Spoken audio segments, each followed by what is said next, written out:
What's good, y'all? It's Recluse Sports, and Russell Westbrook is now an LA Clipper, and this is his last chance to compete on a contending team, in my opinion. As far as that whole Lakers situation, I'm going to give him a little bit of bail, because the whole idea when they got him was that when LeBron or AD get hurt, you have another playmaker in Russ that can help you win some of those games that, without AD and Bron, the team is going to lose. It didn't really work out that way because they failed to realize that you actually need a competent roster around Russ, around LeBron and AD, because when Bron or Russ were ball handling, besides AD, they had to pass it to Austin Reeves, who can shoot but barely, Troy Brown, who could barely shoot, Thomas Bryant, who, he's working, but he's borderline NBA player, Wenyen Gabriel, and Max Christie. These are all borderline NBA players. They not nothing special. If we gonna keep it a buck, it's not nothing special. So at first they wanted LeBron, AD, and Russ. They share the ball handling and all that stuff, but they failed to keep in mind that when all three of them are on the floor, the spacing would be horrible because LeBron can't shoot for real, AD can't shoot for real, and Russ can't shoot for real. So when Russ or Bron is holding the ball, somebody is not moving. So the offense was just horrible. Then when they moved him to the six man, like I said, they don't have anybody that Russ can really pass to realistically. So that whole roster was just horrible, especially because the way the contracts were set up. They're all on max. LeBron, Russ, and AD, they're on max contracts. So it doesn't leave much room for, the front office to make moves. But realistically, it was just a bad fit from the jump, and I don't know why they even tried it. Everybody knew it was going to work except for them. I stated that in one of my last videos. Everybody knew it wasn't going to work except for them. That was just a horrible fit from the jump. And realistically, if they had some solid shooters, it would have been all right. Patrick Beverley was their best shooter at 38%. That's like barely above league average. So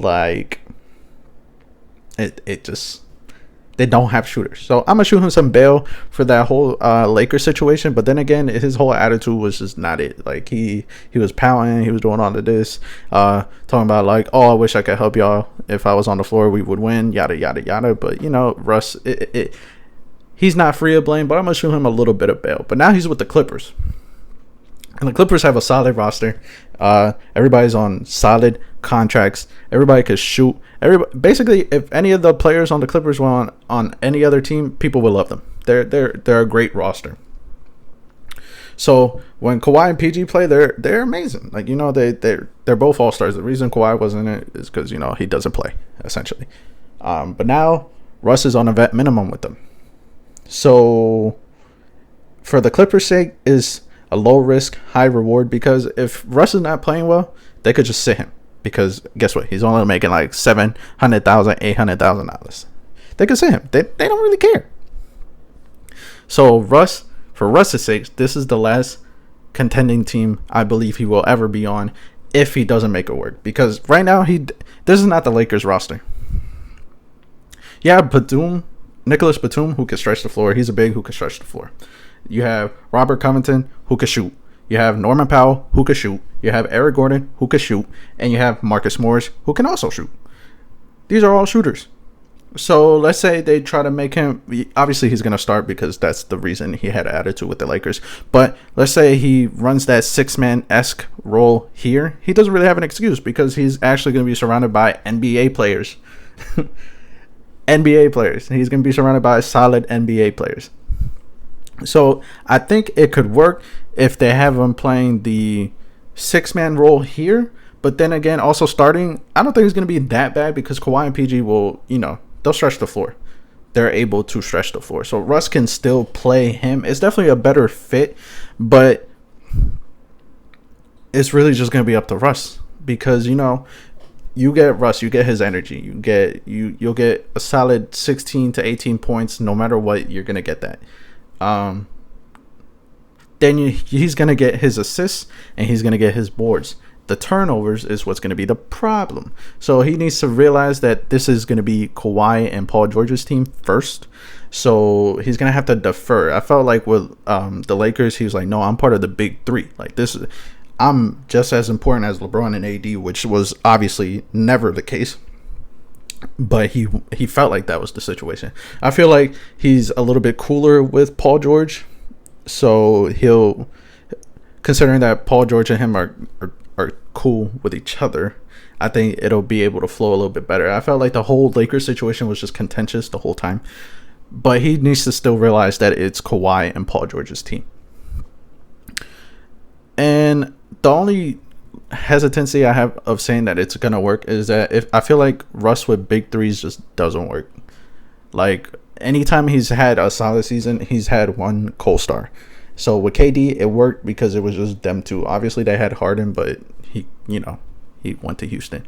Then he had Paul George in OKC, and that worked. Also, granted, first round exit, it worked. Paul George had his MVP caliber season with Russell Westbrook. Then when Russ went to Houston, him and James Harden made it to the second round. Granted, Russ barely played that first round, but they made it to the second round. So for me, I feel like Russ can only work if there's a duo. That's what history is telling me, and that's what I believe the case is. So I'm very interested to see how it works out with the Clippers because, like I said, there's no excuses. You have two co-stars with you. So you have Kawhi and Paul George. They're solid. Granted, the last time we saw them both healthy playing together, they were getting bounced out. But when they played, they're great. They're the greatest two-way players that we currently have in the game. So you have the star power, and then you have the role players they would start on any other team. All of them would start on any other team. So they're great players. There's really no excuse, and that is why I'm saying this is Russ's last chance to be on a contending team, because I feel like after this, he's gonna end up playing for teams that aren't playing for nothing serious. He's gonna be that vet presence in young locker rooms. I feel like that's where it's headed. And I know Russ still feels like he could be MVP caliber Russ. That's how you're supposed to feel. So I understand. But realistically, that's the way it's heading if he doesn't realize that, hey, yo, this is it.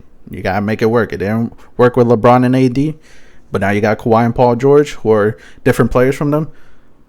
So you got your stars and you got your roster. You got to make it work. So this is Russ's last chance, man. And I like Russ as a person, and I hope he makes it work, man. I really hope he makes it work. So that's all for this video. This is the last chance. Let me know if y'all agree. Subscribe if you like the content, and I'll out. Peace.